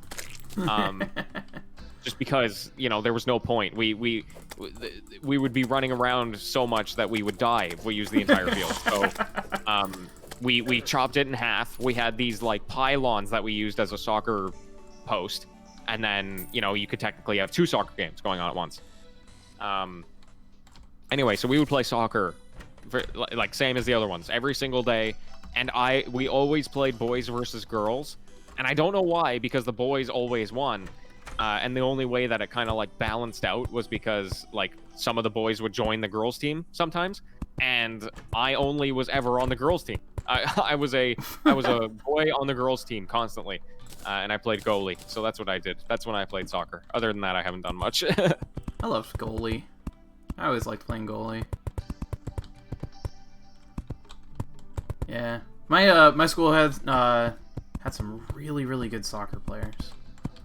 Yeah. I know. Yeah, I feel like the people in my school, like that I grew up with, were really good at really bizarre sports. Like, we did have some really good football players, but or American football players, but like, we had a lot of people that were really into, like, lacrosse, and really into, yeah, soccer, which at the time wasn't as commonly played here.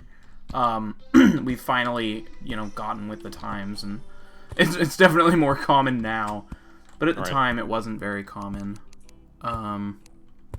Yeah, just, I don't know. Nobody wanted to be mainstream here. They didn't, like, I can't think of I don't think we had a big... I know we didn't have a big basketball team. We were not very good at basketball. We had this one dude that was, like, 3 years older than me in high school, and he was a friggin' basketball star, but, like, everybody else was not that great. And then when he left, you know, we were like, oh, well, there goes our basketball team. Right. I'm sure we had some good baseball players, but I think most of them were on the American football team, and were just doing baseball, like, in the off season. So I don't think we were ever all that great at baseball. Right. Yeah, I don't know. Man. Yeah, sorry, I had to readjust. When I hit high school, like, sports was out the window. Like, I wasn't paying attention at all. I was a theater kid at a certain point. I was playing video games really heavily. Like, forget it. And also, yeah, our school is really crap for sports as well. We didn't perform well. You know what's funny? Our school was actually built as a theater school. We were entirely built around theater and music programs and all of that. Our music program was atrocious. Our theater program actually was very good. But we wound up being really, really good at American football. Our school, actually, our high school went to state every year that I was there. And was, like, really good, but it was, you know, it wasn't built around that. So our football stadium was like this. It was atrocious. It was atrocious compared to every other football stadium in the district. We had, like, these crappy little fold-out bleachers. It was all outside, and there was nothing that was permanent there. Everything was just kind of like these pop-up stands, and that was it.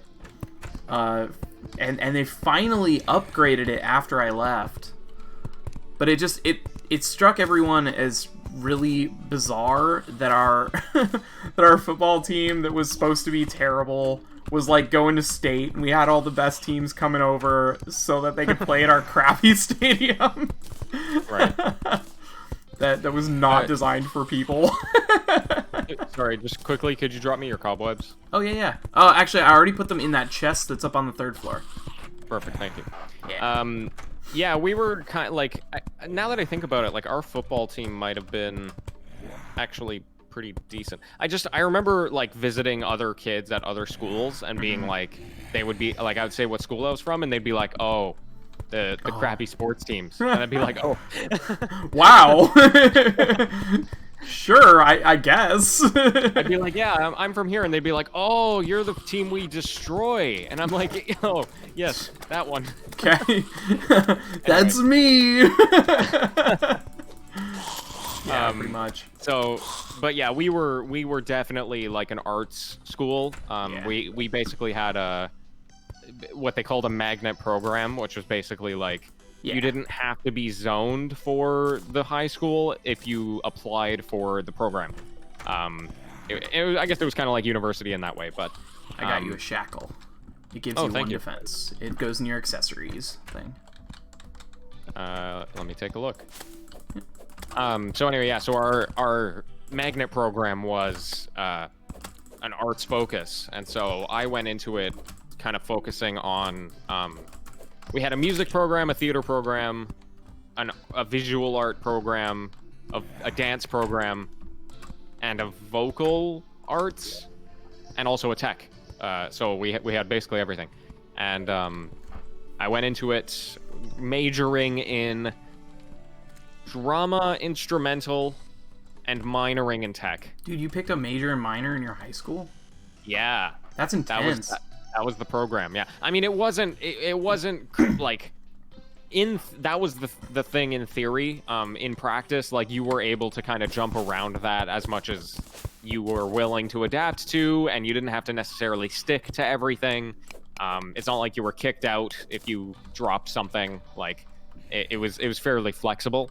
And in some cases, like people who had minors and majors were in the same class. It wasn't a huge delineation, but you did have the option. And But that was something like unique to your school. It wasn't. That's not like a common Canadian thing, right? no, yeah, that was definitely unique. Like we were probably one of the biggest arts programs for a high school in all of Ontario. Got it. I started majoring in instrumental and drama because in primary school I was like a drama. Basically, when I hit grade 5, everybody kept telling me you got to do something. Like I was always telling people I want to do something with my voice, because people are always complimenting me on my voice. Nice. I had the radio presence. I had such a presence, and so my grade 5 teacher made me basically like. This is a whole nother story. So when I was in primary school, grade 5 was like the place you wanted to be because the grade 5 teacher was the drama teacher. Like every gymnasium performance based thing, we'd have talent shows and plays and stuff like that. You always looked forward to the grade 5 teacher's place because she put so much work into it. She sacrificed so many other classes just so that you could practice the drama and stuff like that. And so when I hit grade 5, she ended up really loving me, and I ended up being just like the star of all of her plays. So I was the Grinch in the Grinch Stole Christmas, and I was Prince Charming, and I was everyone. And then in grade 6, after I had graduated from her class, she ended up like calling me back because she didn't like any of the students in her class. Ouch! The main character. Brutal. Yeah, so she actually took me and another girl from grade 6, from our, like, we're in the middle of math class, and then she would come over and she'd be like, can these two come over and be my main characters? And so we would be, like, skipping out on class just to go be the main characters of her play. It's like the whole reason to do theater, man. Yeah, and so I ended up getting, like, a huge ego boost from that. And then in middle school, I didn't do any drama, and then, but I did start doing instrumental, and I was, like, part of the music group or the music council. I was learning a whole bunch there, and so I went into high school being like, okay, I want to bring back the drama, and I'm going to continue with the instrumental, and then I'll do tech because it's the only other thing I'm kind of interested in as a minor. And then throughout the high school career, I discovered that my instrumental teacher was not the greatest. So I ended up dropping instrumental, and then of course the year that I dropped instrumental, they got a new teacher for the program. I loved drama, so I kept going with that. And then I brought tech up to a major and ended up running the tech crew, and obviously went to university for that. So there you go. There's my high school career. Awesome. My school is not nearly that intense. It was really interesting. The things that we learned in high school is like basically my first year of university was me relearning everything I'd already learned. And then same with Shelby. Like she went to she has a minor in drama or a major in theater. I don't remember what anyway. She's in school right now for French, English, and theater. And she also was just relearning a lot of stuff from the drama program that we already took. Sure. And our teachers would tell that to us too, right? Like they would do the high school curriculum, and then they'd be like, okay, well, this is what we learned. Do you want to do like the university level stuff? And we'd be like, yeah, let's do it. And we did it, and it was fun. Yeah, I mean, if you're gonna learn stuff, take it seriously. You're gonna learn stuff anyway. Yeah. Yeah, my school wound up becoming very college prep, so we did some of that, but more with our, like, math and English stuff. Right. So yeah, I do remember going into college and thinking it was actually much easier than high school, my first year. But yeah, I don't know. Then I went into English and learned nothing. You went for creative writing. I did. I was a creative writing major. I actually, yeah, I spent most of my life acting, and I used to do film acting stuff. Oh yeah, And, that's right. yeah, I haven't been in anything anybody's seen. So if anybody's watching this that gets that is like, oh man, I wonder if he's been in anything I've seen. I haven't. I'm just gonna save you that time. You have not seen anything that I've been in, but I did get to do a few different things like that. But I don't know. When I was like 16, I kind of fell off of acting. I just didn't think it was happening, you know. And so I was like, you know, I really like writing. Like maybe I'm gonna be a writer instead. And I wanted to write like I don't know, not necessarily young adult, but kind of like you know, fantasy stuff. Stuff that you go to creative writing school and nobody takes seriously at all. Right.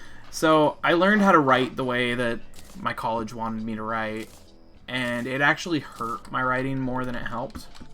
Oh. Because I didn't want to do that. You know, I wasn't interested in being the next you know, Cormac McCarthy. I love Cormac McCarthy, and this is not an insult to him, but I didn't. That wasn't what I wanted to do. You know, and right. Yeah. So anyway, I had to I spent a lot of time after college like unlearning a lot of the things that I had learned in college. That's too bad. Yeah. I mean, that's life. I should have known that, right? I should have known going into, you know, it was one of the top at the time creative writing schools in the country. Like, I should have known that wasn't what they were going to teach me. Like, they weren't going to teach me how to write like a Hunger Games kind of thing or something like that. Like, Right. They were going to teach me to write, you know, the kind of stuff that is very well regarded and wins Pulitzers and nobody reads. Funny, you know, I would normally like maybe 3 years ago I would have been like, yes, I totally understand, but now like Shelby is like, she works in a bookstore and is an English major, and so I'm reading a lot of like English literature these days because she's like, this is a great book, you need to read it, and then I read it and I'm like, yeah, that was a good book. Yeah. I'm like developing a deeper appreciation for that kind of thing. Yeah, and that's good. Yeah, it's a lot of fun. Yeah, I don't want to bash on classics at all. Like, that is certainly not my intent. It's just not. It just wasn't what I wanted to do, you know. Right. It's not at all that's bad. Yeah, and a lot of people I graduate with are phenomenal writers, and I love the stuff they do. You know, just wasn't what I wanted to write. And I love video games and have always loved video games, so now I'm doing this. I'm like going back to acting, I guess. That's back where I'm at. Right. Which, it was nice doing having those voiceover skills. I'm sure you learned the same thing. You know, having those for doing our flash briefings and whatnot, it definitely helped. It was, I wouldn't say we did much in terms of vocal work. Okay. It was a lot more just, we did a lot of drama theory. So there was a lot of like, what did this person think about drama and how to be an actor? And then you had to try and do that theory on stage. And, you know, there was a lot of creativity with that stuff as well, but yeah, I wouldn't say vocal was a big part of it, other than the fact that we had some quiet classmates, and we had this one drama teacher in our first year who was just like constantly on us, be like, scream your lines. We would have to scream our lines because we weren't loud enough, but other than that. Dude, I think I just found a demon altar. Oh, there you go. I'm checking, but if that is what this is, then that means when we get enough lenses, we can summon the eye boss. Perfect. Is that what you are? What are you? I don't know. I can't tell. I don't know how to see this. Oh, I can make a monocrystal. Gonna do that. Fine, girl. What can I do with fallen stars again? You can make mana crystals. If Oh. you have, yeah, if you have 3 of them, you can make a mana crystal, and it increases your maximum mana by 20. Perfect. Done. I don't remember Not how that to I'm use- ever using mana, but Yeah, I mean, if you get certain weapons, you will. When we find like guns or things like that, they use mana. oh man, do I ever have a surprise for you when you come back? I'm wondering if I should come back at this point. I think I'm gonna keep looking around. Oh, you're gonna love this. Oh, okay. Well, then maybe I should come back. Oh, it's okay. Do what you gotta do. But I'm gonna take the stuff from this chest first. I love all the statues around our house, by the way. You like those? I stole those from the underground house. They look real good. I got a snake charmer's flute. I don't know what that is, but Nice. definitely trying that. What? What? What's Oh up? my gosh, I can summon a snake in a jar that I can climb on. Excuse me? I'm gonna show you this when we come back. I got an anvil and a sandstone chest. I got a different kind of chest for us. Okay, yeah, I'm recalling here. Nope, you can't get me, worm. Coming Whee! to me. Hello. Hello. Okay, so check out our new beds. What? They are mushroom beds. Mushroom beds. is Spawn my point room. set. Oh, that's your room. Okay, well I don't want to set my spawn point in yours. Yeah. There we go. You might notice the sign right above my head. Oh yeah. Oh yeah. There you go. I'll Adrian's make you room. one as well. Nice. And I've also replaced our workbench with a mushroom workbench. Ooh. So now we can craft mushroom stuff? We always could. It's Oh. just look mushroom now. Just looks like mushroom now. Sweet. Well, I got... Yeah, my turn. My turn. Ready for this? Boom! Oh, wait. What are you doing there? I'm into snake. Oh, there. There we go. Oh. Oh, look at that. Climb Oh, that's on cute. it. I wonder how high up it goes. I'm gonna do it Yeah, oh, yeah. outside. Yo. What? Yo, What? let's go. What is this? What? Let's go. What is this? Look at how high up this is. That is Oh. incredible. Do you Oh think my you can, gosh. like... Oh, look at this. You're gonna die, dude. No. Come up here. What are you doing? Oh, did you build off of it? Oh, what? Oh my gosh, we're gonna get killed. We're gonna fall down and die.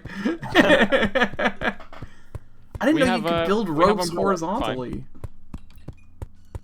Well, I feel like this is kind of just a waste of rope at this point, Uh-oh. so... Uh-oh.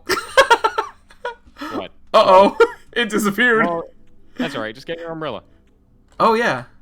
Yeah, It's true. But can you go down? Do you have an umbrella? I got an umbrella. Okay. Oh, Oh! Umbrella! I was about to watch you die again. I tried to break the rope so I could get some back, and then... Yep, I saw it. I went into a gap. Don't worry, it was on stream. Oh, That was pretty special. Alright, what else do I have here? Oh, nice! You can run super fast. yeah, you see that? Isn't that cute? Yeah. I gotta show you. Oh, okay, so this is what I can do. I can.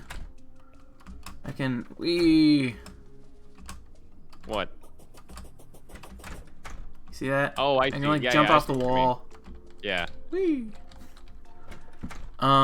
Okay, I got some chests here, so we can like organize stuff a little bit better. Oh, yeah, I got one, too. I think I put a chest inside of a chest, now that I think about it. Yeah. I got 4 more regular chests. And I got an anvil for some reason, so I guess that's going like on top of our house. There you go. There's our extremely useful anvil up there. Nice. Maybe, like, a storage room would be where we can, like... Yeah, that'd probably be good. put a sign on top of it. That'd probably be good. But we need like lenses. I need some lenses. Oh, I've dropped some into one of the chests. Yeah, I'm gonna look for it. Because I think we need 6. I think that's... I've got one in my inventory as well. Oh, yeah, there we I'll go. drop it. Okay. Did you get that? I hope. Yeah, I did. So it looks like we've got 3. So we need 3 more. So it's almost nighttime, so hopefully we'll spawn some demon eyes.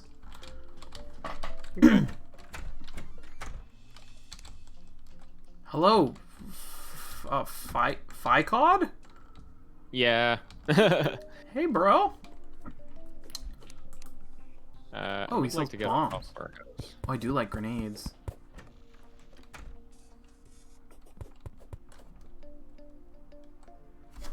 I might buy some grenades. There we go. Oh, I have some grenades. Oh, okay. Grenades are pretty useful. Are they? Yeah, I mean, I anytime have- you're in a position where you can't, like, smack the enemy very easily, you can toss a grenade in. Yeah, that makes sense. Hi, Lisa. What do you do? Heal. Quit wasting my time. Oh, Wow. well, thanks. Rude. I know, right? Jeez. I'm so sorry I wasted your time then. Yeah, I was thinking to expand, we could just kind of crack open some of the sides of this area. Can we jump up there? Yes, we can. Perfect. Okay, wooden platform. Yeah, how do you make a platform? It's one of the basic things you make. Ah, As long as without you have even wood. needing a bench. Nope, you just need wood. Wonderful. Platform. Ah, there we go. I can also make a mushroom platform. Honestly, our whole house should be mushroom. I agree. Dude, you should make us a new mushroom house. We'll all move there. It'll be awesome. This Yeah. can be the NPC's house. This can be like the mall. And how many things up does the platform need to be in order to be able to jump up on it? Oh, like how high up can you jump? Yeah. Well, let's see. Yeah, I'm counting it. 1, 2, 3, 4. I think it's 4. 5. So we can jump up 6 on this one. Okay, cool. That's okay. I'll just put it down and test it myself. There yeah. we go. I guess I kind of have to think of a format for these chests here. I need to build a door.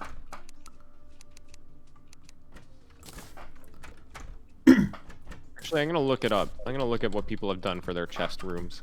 Okay. Oh, they've got something. They've got like an item block sign, like Minecraft does. Oh, what? Like, you know, that you have like a. It shows the item in a sign. Oh. Okay. You didn't know that? I guess I knew you could do that. I don't think I ever have. Wow, this game can get really fancy with the stuff that they give you. Yeah. It's almost like they've been supporting it for like 8 years. Some crazy thing. Okay, I see what they're doing here. I got it. I got it.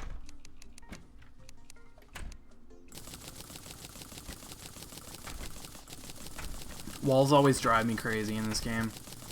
Takes Making forever. them? Yeah, you just gotta make so many of them and like just paper the background with them. It's like, ah, it takes forever.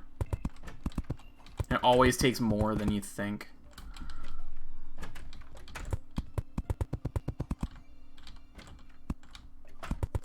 Okay, I've got, I think I've got an idea here. Okay. Ideas are good. What's the, how do you make those backings? Go to the workbench, and it's called the wooden wall. You think that there's probably other types of walls, yeah? I would assume so. This is the only one I've tried to make, but... Ah, here we go. Yeah, we can make some mushroom walls. Mushroom walls!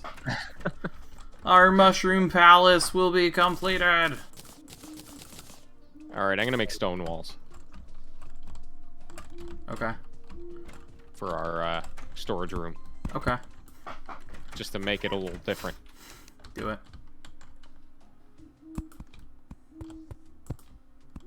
I'm just kind of building it this way so that we can fight the eye. That's more than anything what I'm trying to build this up so then we can have platforms on the outside. That's just kind of why I'm building it this way.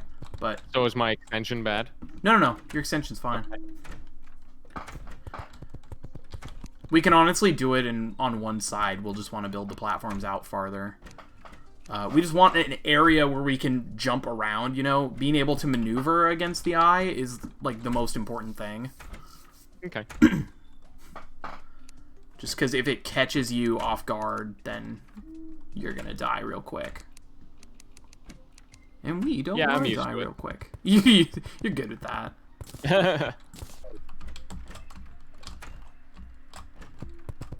Alright. Yeah, I think if we die, though, it goes away. I could be wrong about that, but... That would make sense, yeah.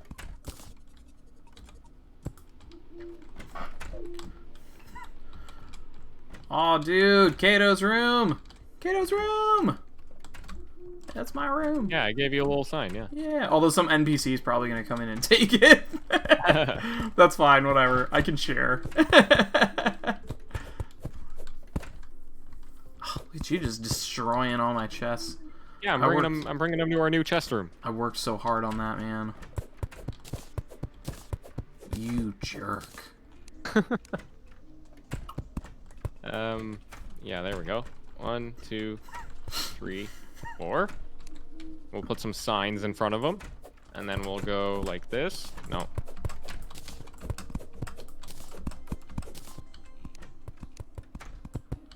Oh, I screwed up. There we go. There we go. Actually. Oh, crap.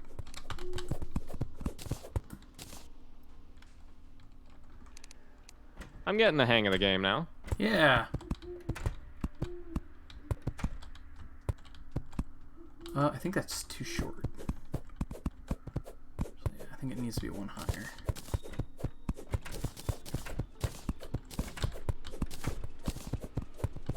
It would probably be really obnoxious because of how this game is, how small the tiles are, but I wish this game had, like, a grid mode. So you could turn on, like, grid lines or something. For sure. That would be helpful.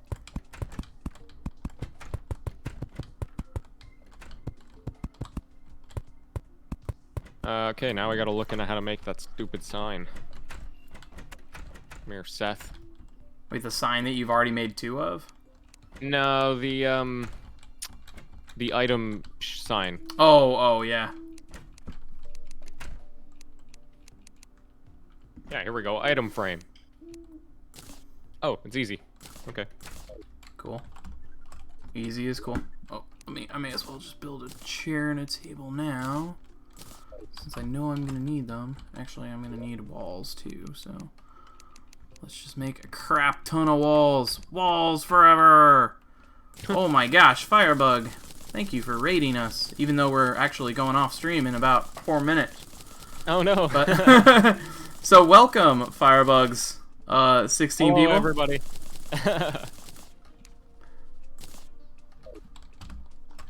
Firebug's a real pal. Firebug, you're awesome.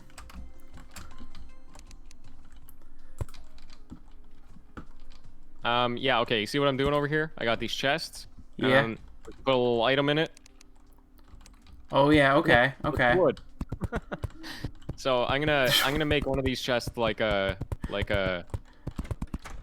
ore chest. So it actually just frames the item itself. Yeah. It's just you just like put the item there.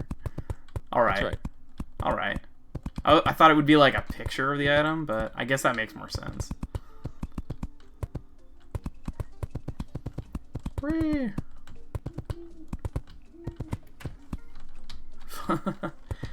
Yeah, follow us now. We will be streaming more another time. But yeah, we're gonna be signing off in just a few minutes.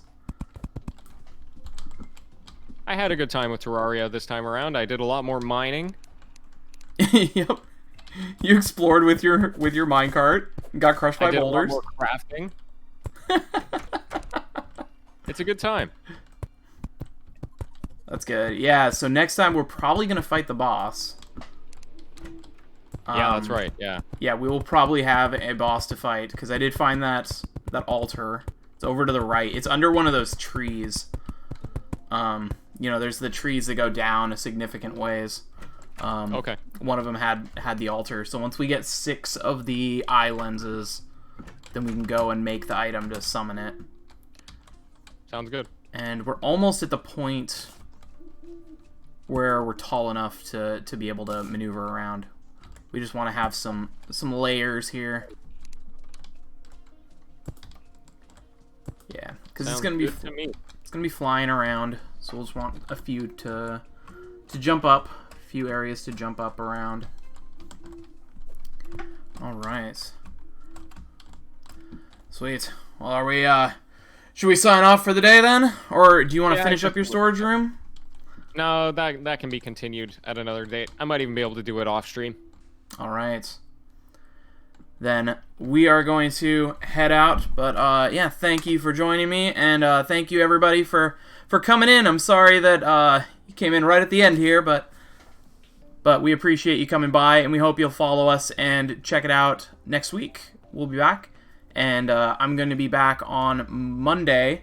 I'm going to be a little bit earlier this Monday than I normally am. It's going to be about 1 to 3 Pacific time, just because I got some engagements, but I'll be back to our normal 4 to 6 after that. Adrian, where can they find you? Yeah, you can go to thegamingobserver.com if you'd like to see more from me.